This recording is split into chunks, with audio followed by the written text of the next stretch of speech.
Hey, welcome back to the Disney Plus Everyday Challenge, and today we have music by John Williams. This just premiered tonight at midnight.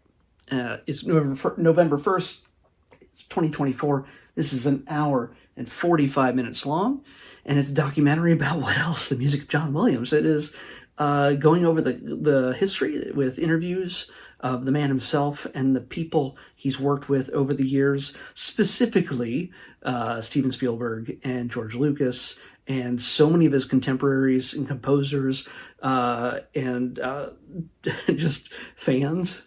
I mean, Seth MacFarlane, from the guy from Family Guy, you figure, okay, he's the guy who makes the obnoxious cartoons. Well, guess what? He is more than that. He's a singer, and he is a huge pop culture nerd, and of course, a huge love of Star Wars with all the Family Guy parodies. So yeah, this is a man who knows his music. And he has a great love for John Williams, as all who hear his music do. Now, whether you like any Star Wars film, if you like only certain ones and you don't like other ones, no matter what, if you're doing the music, it's the only thing you can't complain about. I can't... Fight me on this, seriously. Even if you hated the sequels or the prequels or the originals,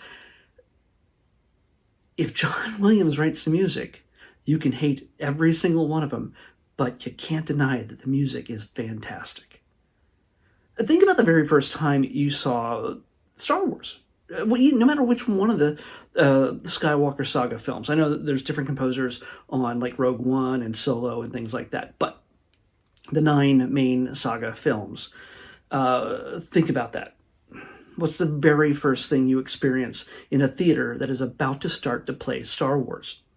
Beyond the original 20th Century Fox fanfare, it's that blast of brass that pounds you in the face the moment the Star Wars logo appears on screen. That is John Williams. And it is the beginning for people like me of an experience unlike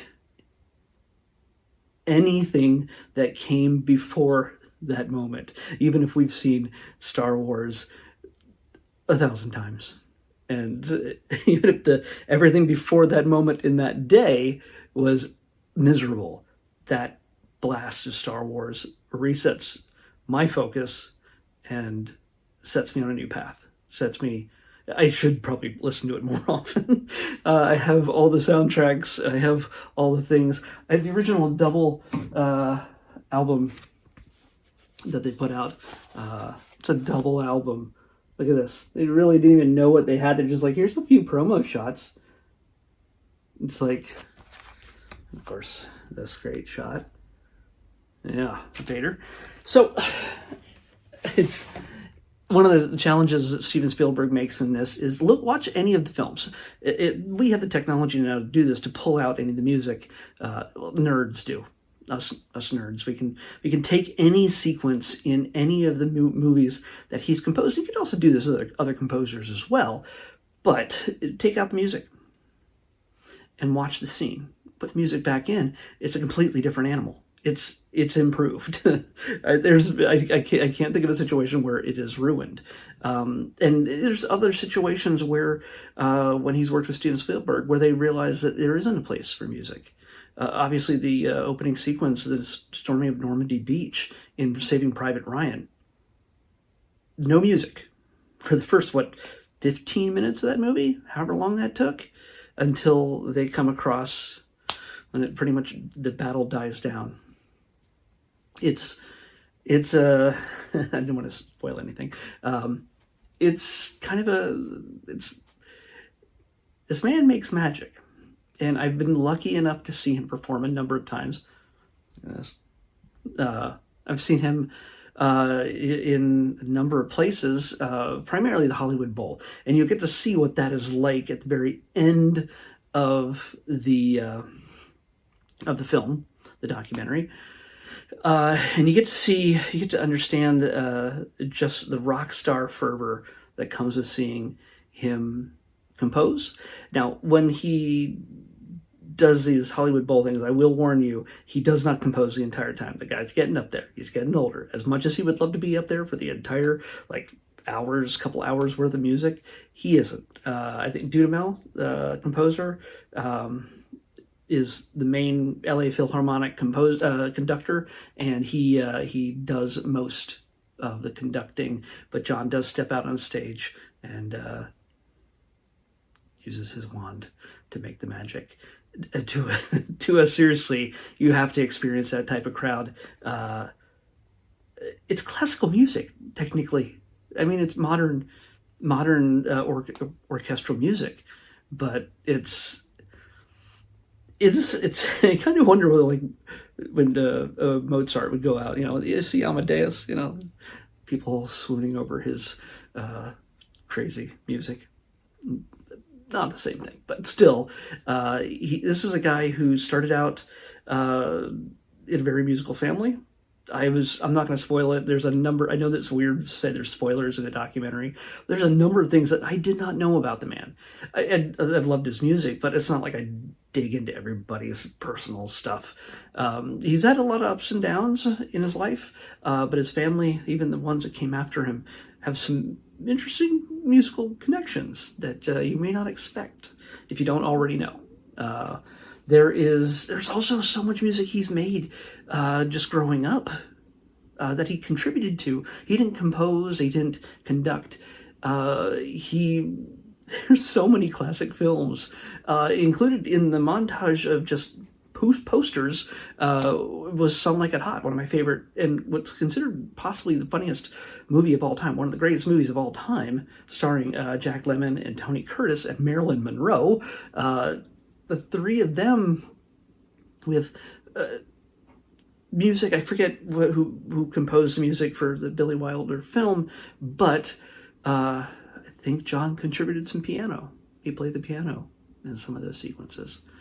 So it's just some humble beginnings as a guy who wanted to play trombone, guy who wanted to play some baseball more than learn to play his piano, and eventually he went on to play some piano that literally changed the world. I know that sounds hyperbolic, but it is his music has changed the world. Star Wars, as much as I love it, as much as I spend pretty much a large part of my day thinking about it, talking about it, observing and just bathing in it, Star Wars, I don't think, would have been anything close to what it was without John Williams' music. And I'm pretty sure George Lucas might agree, at least at some point. But it's taking Steven Spielberg's advice to do that space movie rather than that war movie was probably the thing that changed everything for him. And it's not just, movies. We see him do all these things, obviously. But, it's the NBC theme or the Olympics theme or the Monday Night Football theme, or there's so much. His music is everywhere. And honestly, this is a type of tribute he deserves. It is produced by Steven Spielberg for Amblin Entertainment, and Ron Howard is there, and Kate Capshaw, Steven's wife, and there's so many people. I mean, there's plenty of fantastic composers these days, whether it's Giacchino or Alan Silvestri or Hans Zimmer. There's so many out there, and I'm not even covering half the list. That's all I can think of off the top of my head. And they all have their amazing contributions to movie music. But John, at a time when it was, I don't know if it was fashionable or whatever, it's just he's taken on a life that he can handle the space movie. He can handle the archaeologist adventurer movie. He can handle the Holocaust movie in the same year he's doing a dinosaurs come back to life movie. It's a big deal. When you understand, honestly, take this time. If you have any appreciation for music, if you have any appreciation for the movies that he's been involved with, Close Encounters, E.T., mostly everything Steven Spielberg puts out, even stuff I've forgotten Steven Spielberg put out. If you want to have an appreciation for this and the man and just watch it. It's worth every 60, 105 minutes. Yeah, 105 minutes. It's worth every minute of checking that out. This is the kind of thing I almost feel like I could play in the background, but I think it might be better on my soul to not have everybody talking during it, and I could just play all the John Williams stuff I have in my playlist over and over and over again. I think that's, I'm due.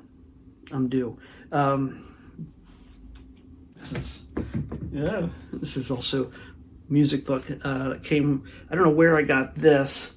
It has the music for at least 4 different compositions from Star Wars. I have to show this off because I almost forgot that I had it. It has the main title, of course. It's piano solo. The main title sketch score, Princess Leia's theme, and the Cantina Band. Yeah, by the way, he's a jazz guy, if you didn't already know. But this is a man who's known for his orchestral compositions on a scale that never fails to blow me away. If you were there at Star Wars Celebration 2017 in Orlando, you know what I'm talking about. I was lucky enough to be in the crowd, to be in the room when the whole cast was coming out to, we got our first, we wouldn't get it until the next day, but we had our 40th anniversary gathering with George, with Mark, with Harrison, with Anthony. I think that might have been the last time Peter Mayhew was there as well, and we had just lost Carrie the year before. And we thought, man, this is, other than the loss of Carrie, which was emotional, and her daughter gave a speech about things, about her mother and what she meant and who she was. And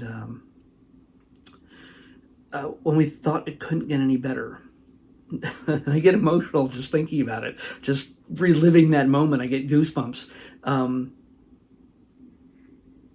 George, I can't exactly remember. You can look it up online. There's a video for it. There's plenty of videos for it. I didn't even have my camera ready for it. I just took it in. I just slack-jawed, stood there.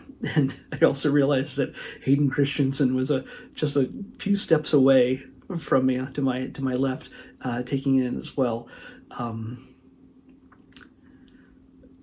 The curtains parted on the right side of the room, and there was a small orchestra being conducted by John Williams in a room that, these rooms tend to be fairly big, but this room was not. When it was at a convention, there were many spillover rooms that were, playing it on screens in other rooms, because that's the way, despite how big the Orlando Convention Center is, it's huge.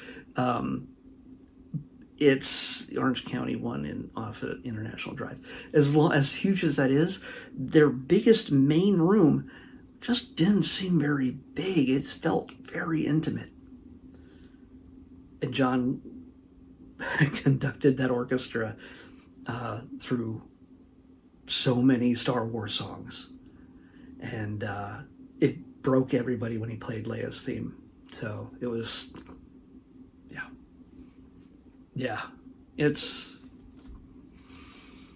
it was, if you get a chance, I'm going to give you this right now. If you get a chance, I hope, I want him to live forever. But I can't guarantee that we're going to get a proper chance again. If you're ever in LA during Labor Day weekend, or no, is it Labor Day weekend? Yeah, it's Labor Day weekend. It's usually, check August, September. It's usually that time. Around Labor Day is when it usually happens. Hollywood Bowl. John Williams. The music of John Williams in concert. Try to get a ticket. There's multiple nights. So it tends to sell out. There's usually some little seats here and there. But I think any seat in that place, it is a natural outdoor amphitheater. If you don't already know, it is iconic. It is historic. It is the beauty of LA and Hollywood, and the centerpiece of where all good music should be performed, go there, buy a ticket, find a way to get to LA in the late part of the summer if you can, even if it's just for a weekend, and go see it. And if you're a Star Wars fan, if you're a John Williams fan, it is going to be 1,000% worth it. It's just the way it's a beautiful thing. So this should hold you over till then. Watch it. I'm going to hopefully I'll be putting this up very soon tonight. I'm just already flushed. I'm emotionally drained from watching it because the music, whether it's Jaws, 2 notes from Jaws, 5 notes from Close Encounters, or Star Wars or Indiana Jones, and all these things, it's no matter what it was, it triggers something in me, and I know so many others. I'm not the only weirdo. We have good taste in music. So check that out. It's on Disney Plus right now, starting today at midnight, and I just finished it. It's about 2 a.m. now. It is just after 2 a.m. now. So I'll leave you to that. I already picked tomorrow's episode. It is number 212, and 212, I'll bring it up in this thing. Come on, log in. The number disappeared already, but... Or is it 121? Is it 121? Yeah, no, sorry, 121. 121 is what we're watching tomorrow. We're watching Casey Undercover. Yeah. Casey Undercover is what we're watching next, starring Zendaya. Yeah, you know her. She's in a family of spies or something. I'll figure that out. Casey Undercover is what we're watching tomorrow on the next Disney Plus Everyday Challenge. I'll see you back here tomorrow with that. Bye.